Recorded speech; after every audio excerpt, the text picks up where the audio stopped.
तर आता तुम्ही म्हटलं की ह्या गोष्टींची गरज काय आहे? कथा वाचायची का वाचायची? पुण्य लागतं असं आम्हाला उत्तर मिळतं. पुण्य लागतं. उपवास करायचं का करायचा? पुण्य लागतं. चांगला नवरा पाहिजे, हरताळकेचा उपवास कर. असं करायचं त्याचा उपवास कर, ह्याव कर त्याव कर. नागांना मारायचं नाही, सापांना मारायचं नाही, त्याची तळायचं नाही, भाजायचं नाही, खायचं नाही असं. ऍक्च्युली त्याच्या पाठीमागचं कारण हे आज आपल्याला कळतं की जर ही जीवसृष्टी राहिली नाही तर माणसाचं अस्तित्व सुद्धा राहणार नाहीये. आपल्याला वाटतं आपणच राहूया, पण जीवसृष्टी राहिली नाही तर आपण कसं राहणार? फॉर एक्झाम्पल, आपण म्हणजे माणूस म्हणतो की मी एकदम झाडांमध्ये जी शक्ती आहे किंवा गवतामध्ये जी शक्ती आहे ती आपल्यामध्ये आहे का? झाड तुमच्याकडे हे नाहीये. हो, उत्तर उत्तर नाहीये. की डीप लेवलवर एक तर आपण हल्ली विचार करतच नाही. झाड किंवा हे जे गवत आहे हे स्वतःचं अन्न स्वतः तयार करू शकतात. माणूस स्वतःचं अन्न स्वतःच्या शरीरामध्ये तयार करू शकत नाही. आपण त्यांच्यावरती अवलंबून आहोत आणि ती एक साखळी आहे की जर ब्रेक झाली, जीवसृष्टी संपली तर माणूस कसा शिल्लक राहील? नाही राहणार. मग त्यांना मान द्यायचा आहे. ती पण प्रजा वाढली पाहिजे, ते पण वाढले पाहिजे. ते वाढले तर तुम्ही वाढणार. देवानी पण काहीतरी विचार केलाय ना. जगामध्ये 70% पाणी व्यापलेला प्रदेश आहे आणि फक्त 29% जमीन आहे. त्याला माहिती आहे की मी खूप छान सृष्टी निर्माण केली आहे. फक्त एकच माणूस तयार केला, तो किती पोल्युशन करणार आहे. म्हणून त्याने हे सगळं अवाढव्य बनवून जमीन फक्त 30% ठेवलेली आहे. वा, बरोबर. ह्याचा शोध जेव्हा आपण घेतो की उपवास का करायचे बाबा, उपवासाने पुण्य वगैरे काही लागत नाही. आता जे मगाशी म्हटलंच मी की माणूस एकमेव असा प्राणी आहे, भूक नसताना सुद्धा खातो, गरज नसताना सुद्धा स्टोअर करून ठेवतो.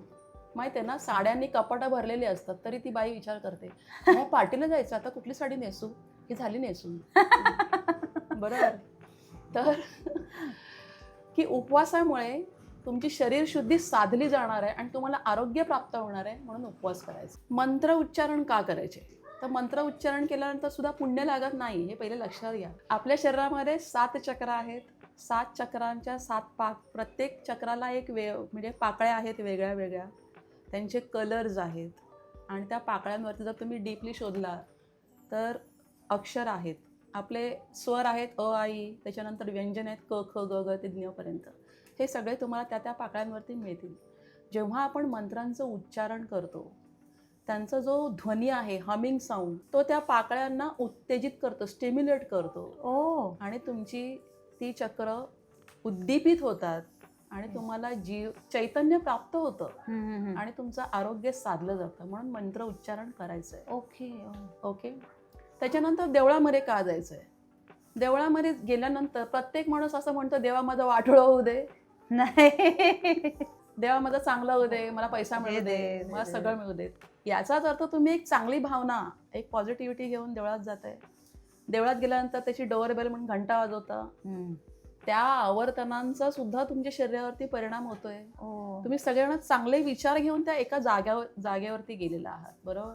त्याच्यामुळे तिकडे पॉझिटिव्ह लहरी, सात्विक लहरींचं एक साम्राज्य तयार झालेलं आहे. ती ऊर्जा घेण्यासाठी तुम्हाला देवळात जायचंय. देवाला तुमची गरज नाहीये, त्याने त्याची लेवल गाठलेली आहे. गरज मला आहे, स्वार्थ माझ्या मनात आहे, मला मिळवायचंय. आणि देणारा कोण आहे? भले तुम्ही देव मानत नसाल, कोणीतरी एक अशी शक्ती आहे ज्यांनी सगळी सृष्टी निर्माण केलेली आहे. म्हणजे ती त्या लेवलला आहे आणि आपण ह्या लेवलला आहोत. मग ती लेवल गाठण्यासाठी सुद्धा ह्या पायऱ्या आहेत. बरोबर. म्हणूनच ह्या गोष्टी करायच्या. तुम्हाला उपवास स्वतःसाठी करायचे, मंत्र उच्चारण स्वतःसाठी करायचं आणि देवळात पण स्वतःसाठीच जायचंय. संस्कार म्हणजे काय की आपण संस्कार वर्गांमध्ये मुलांना घातलेलं आहे आणि टीचर काहीतरी डोक्यावरनं हात फिरवतील आणि माझी मुलं अगदी संस्कारक्षम होऊन घरी येतील, हा गैरसमज आहे. आपली जी मुलं आहेत, अगदी लहान बाळ, जे 1 दिवसाच्या बाळापासून ते 5 वर्ष होईपर्यंत, त्यांची जी ग्रास्पिंग पॉवर आहे मुलांची, ती फार काय म्हणतात त्याला तीव्र असते. आपल्याला वाटतं की लहान याला काय कळतंय, हा गैरसमज आहे. 1 ते 5 मध्ये जास्त उलट. 0 म्हणजे 1 दिवसाचं मूल ते 5 वर्षाचं मूल जास्त रिसेप्टिव्ह असेल. रिसेप्टिव्ह आहेत ते. संस्कार हे तुमच्या वागण्यातून, बोलण्यातून आणि त्यांना तुम्ही कसे वागवताय ह्याच्यावरून त्यांच्यावर घडत असतात. तुम्हाला वेगळे संस्कार करायची गरज लागत नाही. जेव्हा तुमचं मूल, आपलं म्हणतो ना, अरे हा असा कसा, एवढा आक्रस्थळा कसा, मग आपण त्याला काउन्सिलरकडे घेऊन जातो, डॉक्टरकडे, मानसोपचार तज्ज्ञाकडे घेऊन जातो. मानसोपचार तज्ज्ञाकडे मूल जेव्हा तुम्ही स्वतःचं घेऊन जाता तेव्हा फक्त त्या एकट्याचं काउन्सिलिंग नाही होत, आईवडिलांना बोलवत. त्याच्या पाठीमागचं कारण काय? नाही गरज त्या मुलाला नाहीच आहे, गरज तुम्हाला आहे. म्हणून मग मंत्र उच्चारणाचा दुसरा फायदा असा आहे की जर तुम्ही ते सतत चॅन्ट करत राहिलात, सतत बोलत राहिलात, तर हळूहळू आपलं मन शांत होत जातं. प्राणायामामध्ये आपण हेच शिकतो ना, हो की तुम्हाला आधी आपण श्वास घेतोय आणि सोडतोय हे आपल्याला जाणवतच नाही. कधी जाणवतं? खूप धावपळ केली, श्वास वाढलाय आणि मला आता श्वास घ्यायचा तर आहे पण जागाच नाही असं मला वाटतं. अरे जागाच नाही आणि मला धाप लागली. तेव्हा आपलं महत्त्व कळतं. प्रत्येक माणसामध्ये एवढी कॅपॅसिटी आहे की अशी फुंकर मारून तो समोरचा माणूस उडवू शकतो. फक्त आपण ती डेव्हलप केलेली नाहीये, गरज नाहीये ना. बऱ्याच गोष्टी आपण दुबळे का झालो? शारीरिक दृष्ट्या आणि मानसिक दृष्ट्या आपण दुबळे का झालो? कारण आपण आपल्यातली क्षमता न ओळखता आपण स्वतःला दुबळं करून घेतलेलं आहे. आपण कम्फर्ट झोनमध्ये राहायला सगळ्यांना आवडतं. मला आयतं मिळालं पाहिजे, त्याने माझ्यासाठी कष्ट करावेत आणि मी छान मजेत राहावं.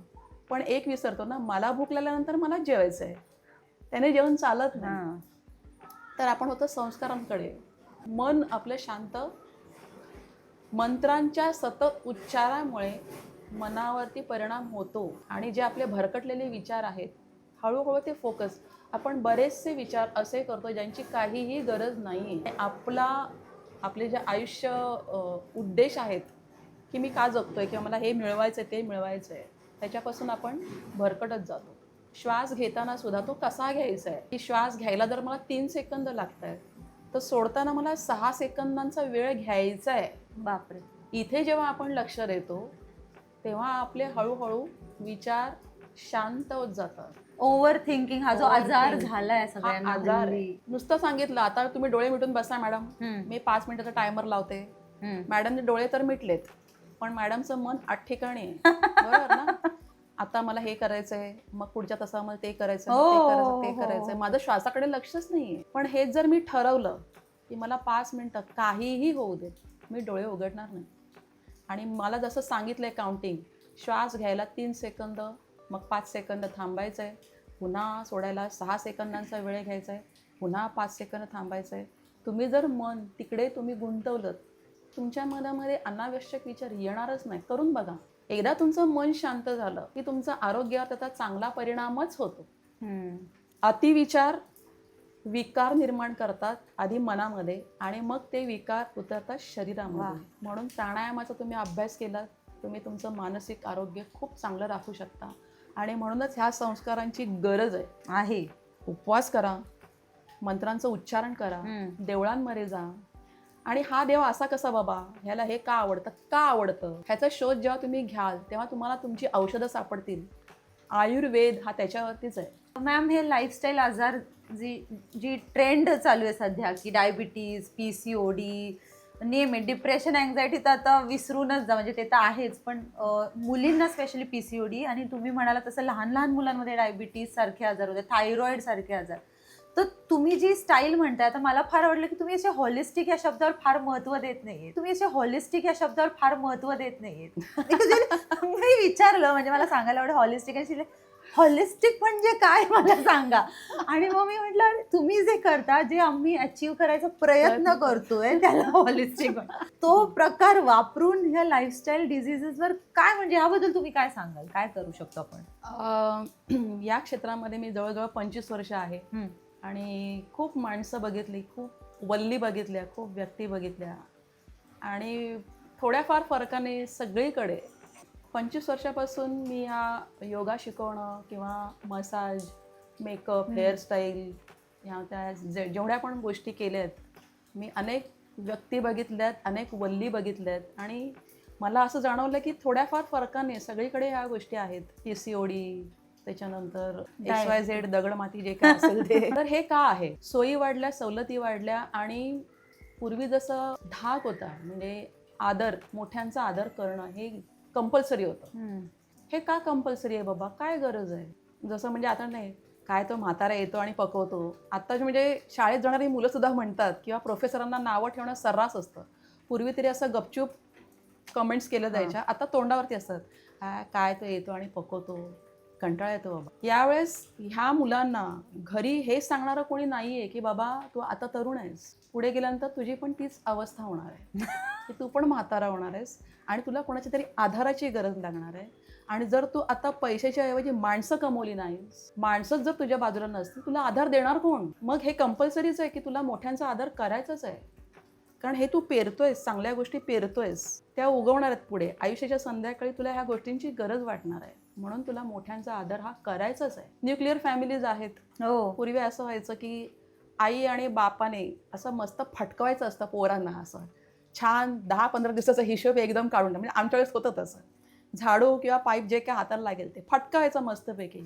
आणि मामाचा राग यायचा असा, मला बाबांनी मारलं, मला आईने मारलं, जा आता मी बोलणारच नाही, मी त्यांची कामं ऐकणार नाही, काही करणार नाही. मग घरामध्ये आजी असायची, अरे तुला का मारलं, तू अशीशी चूक केलीस की नाही, हे बरोबर आहे का, बरं बाबांनी तुला आता मारलंय, संध्याकाळी खाऊ कोण घेऊन येणार आहे, बाबाच आणणार आहे. तुझे लाड कोण करणार आहे, आई करणार आहे. मग मारलं तर काय झालं, कुठे वजन कमी झालं का, बघू बघू ये काट्यावरती आपण वजन करू असं म्हणून ती आजी आम्हाला समजवायची. आता कोण आहे, कोणी नाही आहे समजवायला. इथे उलट भर घातलं, अच्छा असं बोललं, बघूया आपण संध्याकाळी विचारूया. आणि मग इथे क्लॅशेस सुरू होतं. झालं तुमचं मानसिक आरोग्य तुम्ही शांती घालवून बसलात. शांतीची गरज तुम्हाला वाटत नाही. नंतर आत्ताच्या म्हणजे कम्युनिकेशन खूप कमी झालेलं आहे. मी अशा आया बघितलेल्या आहेत की मी एके ठिकाणी काम करत होते, एकीचे केस करून देत होते, हेअरस्टाईल करत होते, आणि समोर काही म्हणजे नवरीच्या घरातल्या बायका बसल्या होत्या. त्याच्यामध्ये एक छोटंसं मूल होतं, काहीतरी असेल 2.5 वर्षाचं, आणि ती आई त्याला कपडे घालत होती आणि ते उगाच ॲ करून रडत होतं. हॅ आपलं समजतं मूल खोटं रडतंय की खरं रडतं. ज्यांना मुलं आहेत त्यांना माहिती पडतं त्यांना. आणि त्या बाईच्या तोंडून एकही शब्द नाहीये. मी म्हटलं अगं तो ऍक्च्युली रडत नाहीये, तुझ्याकडून एक शब्द यावा म्हणून ते ॲ करतंय उगाच. तर बोल त्याच्याशी, बाबू आपण आता कपडे घालूया, हा आता छान छान तयारी करू ना, आपण जाऊया, असं बोल त्याच्याशी. हा झाला पहिला भाग. दुसरा की दुसरी एकीच्या मेहंदी लावत होते आणि तिचं मूल तिच्या बाजूला खेळत होतं, 2.25 वर्ष. त्याला काही बोलताय, फक्त त्याची भाषा होती. तिने त्याला मोबाईल दिला आणि ती त्याला काहीतरी सांगतंय. म्हटलं काहीतरी सांगतोय बघा तुम्हाला तो, मॅडम बघा. मॅडम म्हणतात अहो तो काय बोलतो ना मला कळत नाही. म्हटलं अरे आईला कळत नाही, स्वतःचा मुलगा काय, त्याला काय पाहिजे. एवढा त्याच्या वडिलांचा फोन त्या फोनवरती आला आणि जवळजवळ 10 मिनिटं दोघं छान बोलतायत. हा फक्त ॲ ऊ करतोय आणि बाबा तिथून त्याच्याशी बोलतोय. म्हणजे बाबाचं आणि मुलाचं कम्युनिकेशन छान आहे. इथे दुष्काळ आहे आईच्या आणि ह्याच्यामध्ये. पण अनेकदा मॅम ओरडत पण आहे. आपण पब्लिक प्लेसेस मध्ये जातो आणि तुम्ही म्हणाल तसं कळतं, काही मुलं फारच उगाच मस्ती करतात. आणि आया आपल्याला स्वतः, आता तर हल्ली मारणं आणि हे तर माहितीये ना इलिगल आहे, तुम्ही मारू शकत नाही मुलांना. हो, पोलीस कंप्लेंट होऊ शकते, पण ओरडत सुद्धा नाही आया. आमच्या वेळेस उलट होतं, खडी लागे मास्तर चांगला फोडून काढा, पास झाला पाहिजे. मी का आई बोलणार नाही, आता हातला तुला बघतो बाय. आमच्यापर्यंत हँगर पर्यंत होतं, शाळेत मे बी कदाचित अलाउड एवढं नव्हतं, पण आता तर तेही नाहीये. आता तुम्ही स्वतःच्या मुला, पण ओरडत सुद्धा नाही, तो ओरडत सुद्धा नाहीत. ही गोष्ट चुकीची आहे बाळा, असं करू नकोस असं सांगत नाहीत. ह्या लोकांचं भविष्य मी तुम्हाला सांगते, ते वृद्धाश्रमात असतात, मुलं फॉरेनमध्ये असतात, त्यांना याची काही पर्वा नसते. इथे म्हातारा मेल्यानंतर तो सांगतो सगळं आग लावून मोकळे व्हा, मी नंतर येईल. हे त्यांना कळत नाही. म्हणून मला असं वाटतं मुलांपेक्षा काउन्सिलिंगची गरज पालकांना जास्त आहे. ह्याच्यानंतर माझ्यावरती खूप नाही पण जे आहे ती वस्तुस्थिती तुम्ही बोलताय. आणि तुम्ही म्हणता तसं ह्या सगळ्या अनअवेअरनेसमुळे लाईफस्टाईल. म्हणून आयुर्वेदामध्ये काय सांगितलेलं आहे किंवा आपल्यावर जे संस्कार, म्हणजे स्पेशली 60-70च्या मध्ये जन्म झालेले आमच्यासारखी जी लोक आहेत, ह्यांनी खूप स्थित्यंतरं बघितलेली आहेत. आम्हाला आठवतं की पेन, आता हा जो बॉल पेन आहे, हा एक घेऊन यायचा, तेव्हा काहीतरी आठवण्याला मिळायचा तो, आणि 25 पैशाला रिफिल मिळायची. मग ती रिफिल संपली का ती रिफिल काढून टाकायची, 25 पैशाला दुसरी रिफिल घेऊन यायची. मग पेन्सिलने लिहायचं असायचं. ती पेन्सिल एवढीशी झाली ना का मग ह्याचं टोपण काढायचं, त्याला लावायचं आणि ती पूर्ण वापरायची. आता बॉक्स पडलेले असतात, त्याच्यामुळे किंमत नाहीये. ओके, म्हणून म्हणजे आपण कसं स्वतःला दुबळं करत आलेलो आहोत. ह्या बोलण्यातून तुम्हाला कळलं असेल. आता आपण त्या प्रश्नावरती PCOD वगैरे लाईफस्टाईल, जरी आपल्याला असं वाटलं की आपण खूप फॉरवर्ड झालो, खूप आपण मिळवलं, आपण काही नाही, आपण फक्त स्वतःला सोयी वाढवलेल्या आहेत. आता आपल्याकडे मोबाईल असतो, आपल्याकडे गाड्या असतात, त्याचं मॅन्युअल असतं आपल्याकडे की ही वस्तू कशी वापरायची आहे. पेट्रोलच्या गाडीमध्ये पेट्रोल टाकायचं आहे, डिझेलच्या गाडीमध्ये डिझेल टाकायचं आहे, त्याच्यानंतर तुमची बॅटरी चार्ज करायची आहे. बरोबर. बरोबर. पण ह्या बॉडीचं काही मॅन्युअल आहे, इकडे आपण लक्ष देत नाही. जैविक घड्याळ आपल्या आतमध्ये सतत चालू आहे, तर वेळापत्रक ठरलेलं आहे. कुठल्या वेळेस कुठलं काम करायचं आहे, त्यावेळेस जर तुम्ही तुमच्या शरीराला वेळ दिला नाहीत, तुमचं शरीर तक्रार करणार. तुमचं शरीर तुमच्याशी बोलत असतं, संवाद साधत असतं. आपण त्याच्याशी संवाद साधत नाही आहोत. फॉर एक्झाम्पल, दुखायला लागलाय खूप, आपण काय करतो, पेन किलर घेतो. पण त्याचा का दुखतंय? युरिक म्हणजे रक्तातला ऍसिड वाढलाय बाळा. तुमचं शरीर सांगतंय तुम्हाला टॉक्सिन्स बाहेर काढ. मग त्याच्यावर तुम्ही उपाय करायला पाहिजे. म्हणून योग्य आहार, योग्य विहार म्हणजे बाहेर फिरणं, काम करणं आणि निद्रा ही जर तुम्ही घेतली नाहीत तर तुम्ही कितीही औषध घ्या, काहीही फरक पडणार नाही. आपल्याला वाटतं आपण रात्री झोपलोय. आपण जरी झोपलेलो असलो तरी आपल्या शरीरामध्ये आतमध्ये काम चालू आहे. ज्या पेशी मेलेल्या आहेत त्याचं रिज्युएनेशन होतंय, त्याची पुनर्निर्मिती होते. शरीरातली झीज भरून निघायसाठी तुम्हाला झोप आवश्यक आहे. इथे तुमच्या ज्या शरीरातल्या 12 संस्था आहेत त्यांची कामं त्या वेळेला ठरलेली आहेत. तुम्ही जर त्याला वेळ देणार नसाल तर त्यांची कामं करणार नाहीत. आता मला सायन्सच्या भाषेमध्ये सांगता येणार नाही, मी तुम्हाला मराठीमध्ये सोपं उदाहरण सांगते. आपल्या घरी पाहुणे येतात, पाहुणे येईपर्यंत आपण छान घर सजवतो, त्यांच्या आधी अनेक पदार्थ वगैरे आणतो आणि मग 2 दिवसानंतर आपल्याला वाटतं कधी जातात यार, बरोबर. आणि मग ते गेल्यानंतर आपण सगळं भर भर भर भर सगळं आवडतो. आणि अशा वेळेस तुम्हाला न कळवता तिसरे पाहुणे आले तर तुमचे काय गडबड होईल. अरे सगळे देखावे परत मांडले, धाड धाड धाड धाड. तुम्ही मग शेवटी किचनचा जो पसारा आहे ना असं लोटून ठेवता आणि त्यांच्या स्वागताला जाता. बरोबर. इथे तुम्ही तुमचा पसारा लोटलात, पण तुम्ही काय केलं, तुमचं काम दुसऱ्या दिवशीचं वाढवून ठेवलेलं आहे. मग तुमची दुसऱ्या दिवशी घाई होते की नाही. इथे तेच आहे. आपण जेव्हा खातो ना तेव्हा आपण विचार करत नाही, आपण खातोय. ते पण काही वेळापत्रक आहेत की सकाळी तुम्हाला 7-7:30 मध्ये तुमचा नाश्ता घ्यायचा आहे. बापरे. 12 ते 1 मध्ये तुमचं जेवण घ्यायचं आहे. परत संध्याकाळी छोटासा नाश्ता, 8:30 ते 9 मध्ये तुमचं जेवण घ्यायचं आहे. ह्या मधल्यामध्ये 4 तासांचा गॅप आपण दिलेला आहे. जेवण पचवण्यासाठी ही विश्रांती, हा काळ गरजेचा आहे. ही तुम्ही फक्त इथून लोटल्यात खाली, पण जी पचनक्रिया आहे, पचनानंतर मग ते रक्तामध्ये सगळे घटक शोषले जाणार आहेत. त्यासाठी दिलेला तुम्ही वेळ आहे. आता तुम्ही असं बघा, 7 वाजता तुमचा 7:30 ते 8 मध्ये नाश्ता झाला, नंतर कोणीतरी भेटायला आलं पेढे घेऊन, मॅडम माझे पेढे टाकले तोंडामध्ये.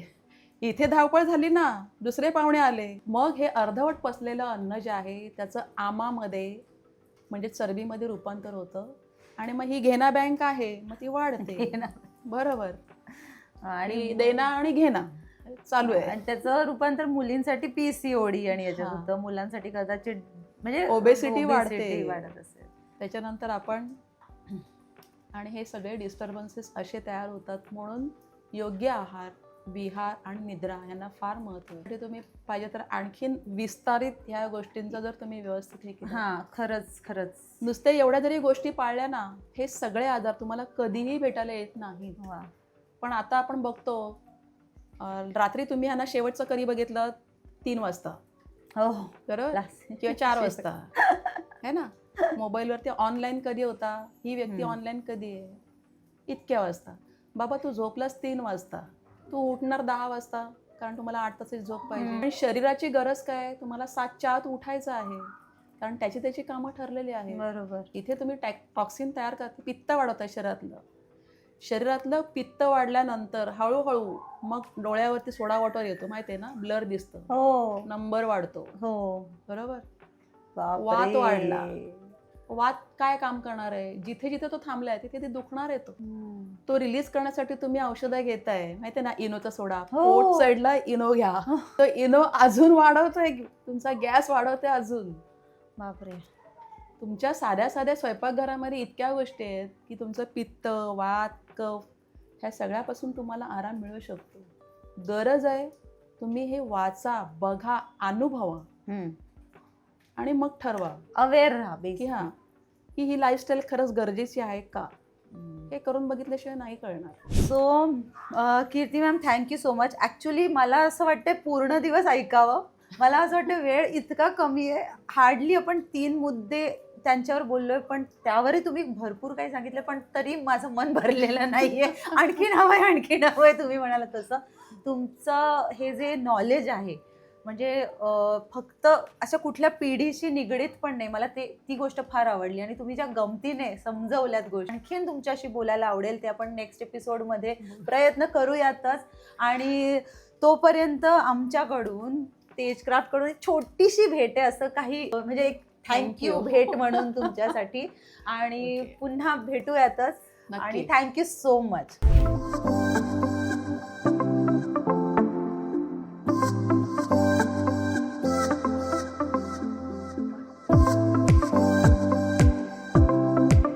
सो ह्या होत्या आमच्या कीर्ती मॅम. आणि आय होप तुम्हाला थोडाफार प्रकाश पडला असेल डोक्यात, कारण त्या पडखळ बोलल्या, म्हणजे कुठल्याच बाबतीत त्यांनी असं ठेवलं नाही आणि she gave her all to us. So let me know तुम्हाला कसं वाटतं. Do like, share and comment and subscribe, आणि कळवा मला की हा एपिसोड कसा वाटला. थँक्यू.